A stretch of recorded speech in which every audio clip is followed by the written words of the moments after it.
大家好啊，歡迎收睇我嘅巴士乘車報告。今日我同大家乘搭嘅係星期日上晝11:05，從葵盛中巴士總站開往灣景花園巴士總站嘅九巴34號線。首先從葵盛中巴士總站上咗10個乘客，然後巴士穿過凱旋門，右轉進入葵聯路，喺2分鐘之後去到葵盛東商場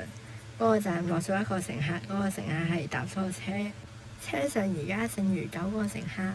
然後巴士從葵聯路左轉進入葵盛圍，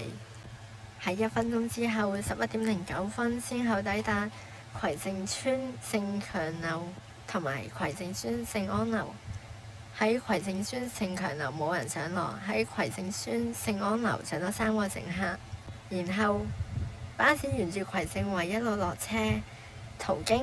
盧光輝紀念學校同埋高盛台，呢2個站都係喺1分鐘之後11:10經過，2個站都係冇人上落。最終巴士喺11:12抵達葵盛游泳池，喺嗰度上咗2個乘客，落咗1個乘客，跟住巴士繼續沿住葵盛圍開出，到達南葵涌分區診所，喺嗰個站上咗5個乘客，落咗1個乘客。巴士沿住葵盛圍一路開，最終喺1分鐘之後11:13抵達葵盛邨盛樂樓，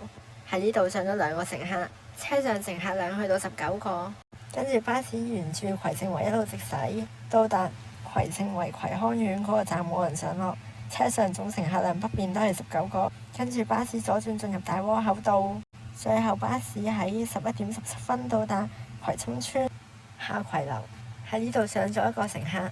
車上乘客量去到20個，跟住巴士一路沿住大窩口道直行，到達葵涌葵樓嘅巴士站上咗1個乘客，落咗2個乘客。車上乘客量跌至19個，跟住巴士由大窩口道駛至上角街，喺11:19抵達葵涌邨綠葵樓，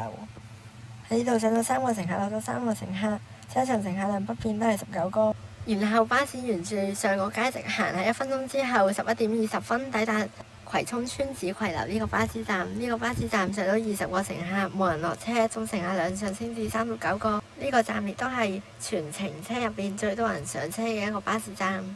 跟住巴士沿住上角街直行進入大窩口道，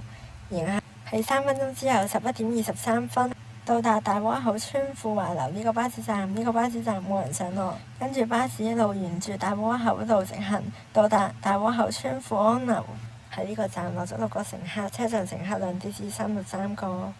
跟住巴士一路直行，不過啱啱呢個燈口啱啱轉咗紅燈，所以用多咗大概30秒時間。跟住巴士沿住大窩口道直行，去到路口左轉進入德士古道，跟住右轉沙咀道。不過啱啱個燈口棘住咗啦，所以又要用多1分鐘嘅時間。趁呢個時間講下34號線嘅用途。呢架車主要係幫葵盛葵涌一帶前往荃灣市區。講返車程先，呢架車喺11:27抵達上翠苑巴士站，嗰個站冇人上落。跟住我哋呢架巴士會沿著沙咀路去直行，不過咁啱俾前面36號巴士頂住咗。不過可以趁而家講下個時間，呢架車由葵盛中去到寶石大廈呢個站用咗25分鐘，而喺最多人上車嘅站只係需要用10分鐘就到寶石大廈。喺寶石大廈呢一個站上咗1個人，落咗11個人，車上乘客跌至23個。跟住巴士沿住沙咀道直行，去到呢個大輪子夫人診所，但係燈位唔係咁順，所以要用咗3分鐘先去到大輪子夫人診所。到達時間係11點半。喺呢個站上咗4位乘客，落咗9位乘客，車上總乘客量跌至18個。然後呢架巴士會繼續直行，然之後左轉進入大河道。其實呢架巴士站係特登去荃灣西站兜1個圈，同時服務葵盛同埋灣景花園去到荃灣西站嘅客流。當然啦，荃灣市區都有啲人會搭呢架車去到荃灣西站轉西鐵嘅，但係其實兜一兜入嚟其實嘥好多時間嘅。我哋睇下呢個站嘅上落客人數係幾多，睇下佢值唔值得兜入嚟啦。講返個車程先，呢架車沿住大河道一路直行，跟住喺5分鐘之後轉入荃灣西站公共運輸交匯處。喺離開上一個站5分鐘之後11:38抵達荃灣西站，呢個站上咗8個乘客，落咗14個乘客，車上總乘客量跌至12個。跟住荃灣西站公共運輸交匯處一個限速嘅問題，所以司機都唔可以開太快，呢度都怪唔到佢。喺2分鐘之後先至去轉翻左轉進入翻大河道。睇翻頭先喺荃灣西站上落客嘅情況，其實上咗8個同埋落咗14個，證明呢個站嘅需求都好大。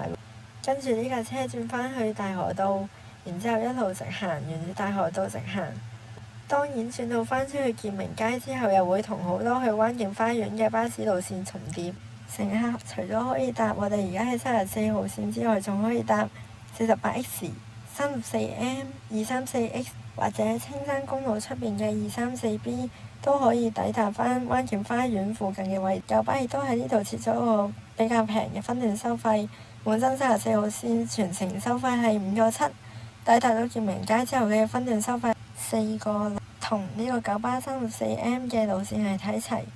講下呢架巴士又由大河道左轉進入青山公路荃灣段，沿住呢段路直行就到健明街巴士總站。喺離開荃灣西站9分鐘之後，11點47分抵達健明街巴士。呢個站上咗3個乘客，落咗3個。跟住呢架巴士沿住青山公路直行，喺1分鐘之後抵達福來村永康樓。呢個上咗4位乘客，落咗1位乘客。車上乘客量而家上升至15個。跟住34號線繼續沿住青山公路直行，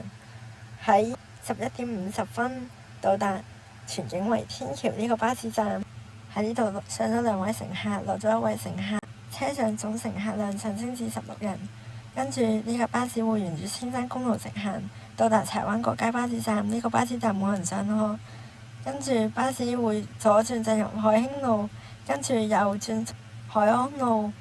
跟住一路直行，去到路口位右轉進入荔枝路。喺11點53分抵達麗城花園3期，喺呢度落咗6位。最後巴士抵達灣景花園巴士總站，落埋剩低嘅11位乘。呢程車總共上咗69個人。而呢架巴士90人嘅載客上限，呢程巴士嘅載客率係76.7%。呢程車嘅巴士載客率算係幾高㗎啦，喺呢個星期日嘅中午嚟講。